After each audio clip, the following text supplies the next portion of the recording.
వికాస తరంగిణి ఆధ్వర్యంలో గీతా జయంతి పర్వదినాన్ని విశాఖలో ఘనంగా నిర్వహించేందుకు సన్నాహాలు మొదలయ్యాయి. పరమహంస పరివ్రాజకాచార్య శ్రీ త్రిదండి చిన్నజీయర్ స్వామి స్వీయ పర్యవేక్షణలో డిసెంబర్ 7వ తేదీ నుంచి నిర్వహించనున్నారు. 6 రోజుల పాటు జరిగే ఉత్సవాలకు సీతమ్మధర పాత ఈనాడు కార్యాలయాన్ని వేదికగా నిర్వహించారు. ప్రతిరోజు 2 పూటల స్వామివారి గీతామృత ప్రవచనాలు ఉంటాయని నిర్వాహక కమిటీ వెల్లడించింది. డిసెంబర్ 11న గీతా జయంతి రోజు స్వామివారితో కలిసి సంపూర్ణ భగవద్గీత పారాయణ ఉంటుందని వికాస తరంగిణి రాష్ట్ర అధ్యక్షులు ఎంఎస్ఎస్ఆర్ వర్మ, శ్రీ వైభవ్ వెంకటేశ్వర స్వామి ఆలయ ప్రధాన అర్చకులు శేషాచార్యులు ఉత్సవ వివరాలు వెల్లడించారు.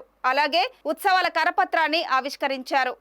విశాఖపట్నంలో మార్గశీర్ష శుద్ధ ఏకాదశి పర్వదినాన్ని పురస్కరించుకొని గీతా జయంతి ఉత్సవాన్ని విశాఖపట్న వాసులకి యావత్ భక్త బృందానికి ప్రేమతో అనుగ్రహించారు పరమహంస పరివ్రాజకాచార్య శ్రీ శ్రీ త్రిదండి శ్రీమన్నారాయణ రామానుజ చిన్నజీయర్ స్వామివారు.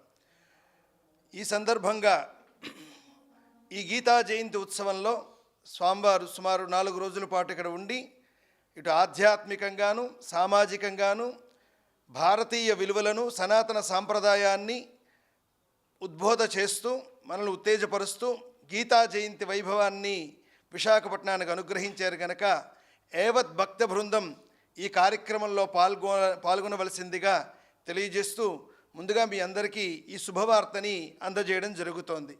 ఈ కార్యక్రమంలో ఉన్న మరిన్ని విశేషాలని శ్రీమాన్ వర్మ గారు తెలియజేస్తారు. అందరూ ఆహ్వానితులు ఈ కార్యక్రమానికి. ఏ స్వచ్ఛంద సంస్థలు కానీ ఆధ్యాత్మిక సంస్థలు కానీ అన్ని సంస్థలు కలిపి ఈ కార్యక్రమాన్ని అందరి పండగగా మార్చుకొని అది ప్రపంచానికి అందించవలసిన కార్యక్రమం ఇది. అన్ని దేశాలు కూడా భగవద్గీతని శిరోధార్యంగా భావించడానికి అన్ని క్వాలిటీలు భగవద్గీతలో ఉన్నాయనే దేశాలన్నీ గౌరవిస్తున్నాయి.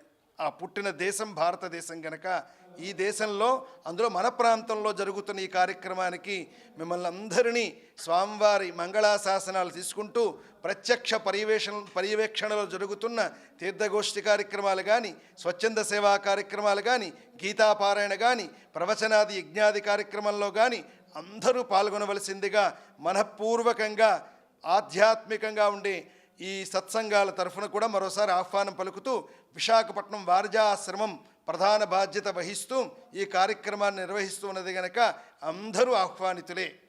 శ్రీ శ్రీ శ్రీ చిన్నజీయర్ స్వామివారి పాదపద్మాలకు అనేక దాసోహాలు తెలియజేసుకుంటూ మన విశాఖ నగర పుర ప్రజలకు ఆధ్యాత్మిక సేవా కార్యక్రమాలు చేసే సంస్థలందరికీ కూడా మన రాబోయే డిసెంబర్ నెలలో జరగనున్న చిన్నజీయర్ స్వామివారి యొక్క గీతామృత ప్రవచన కార్యక్రమాలకి ఈ మాధ్యమం ద్వారా మీ అందరికీ స్వాగతం తెలియజేస్తూ మనకి డిసెంబర్ 7వ తారీఖు నుంచి 11వ తారీఖు దాకా చిన్నజీయర్ స్వామివారు మన విశాఖ ప్రజలందరినీ అనుగ్రహించడం కోసం గీతా ప్రవచన కార్యక్రమాలని మనకి అందిస్తున్నారు.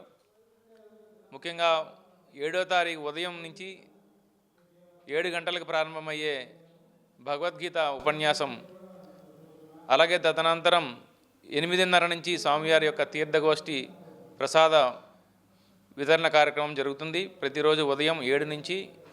అలాగే సాయంత్రం 5:30 గంటలకు శ్రీ విష్ణు సహస్రనామ పారాయణతో ప్రారంభమై 7:30 గంటల వరకు శ్రీ భగవద్గీత మీద స్వామివారి యొక్క ఉపన్యాసం కార్యక్రమం జరుగుతుంది. అలాగే 8వ తారీఖున విశేషమైనటువంటి కార్యక్రమం శ్రీరామ పాదుక ఆరాధన అనే కార్యక్రమాన్ని కూడా స్వామివారి మనకి అనుగ్రహించారు. ఆ కార్యక్రమానికి కూడా అందరూ కూడా పాల్గొని రామ పాదుకలని స్వీకరించి స్వామివారి యొక్క మంగళాశాసనాలు పొందగలరని మీ అందరికీ ఆహ్వానం తెలియజేస్తున్నాం. అలాగే మళ్ళీ 10వ తారీఖు ఉదయం స్వామివారి ద్వారా ఎవరైతే మంత్రోపదేశం పొందాలని కోరుకుంటున్నారో వాళ్ళందరికీ కూడా స్వాగతం తెలియజేస్తున్నాం. ఆ రోజు సమాశ్రయ కార్యక్రమాలు కూడా నిర్వహించడం జరుగుతుంది.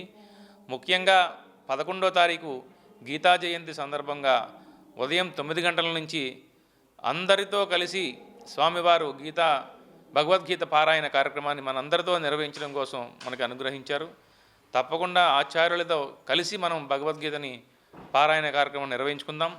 వారితో కలిసి మనం భగవద్గీతని పారాయణం చేసి వారి యొక్క పరిపూర్ణమైన మంగళాశాసనాన్ని మనందరికీ పొందే అవకాశాన్ని మనకు అందించారు. కాబట్టి అందరూ దీన్ని ఆహ్వానంగా భావించి తప్పకుండా పాల్గొని ఆ శ్రీకృష్ణ పరమాత్మని అలాగే మన ఆచార్యుల్ని మంగళాశాసనాలు పొంది మీరందరూ కూడా ఆనంద పొందుతారని ఆహ్వానిస్తున్నాం. జై శ్రీమన్నారాయణ.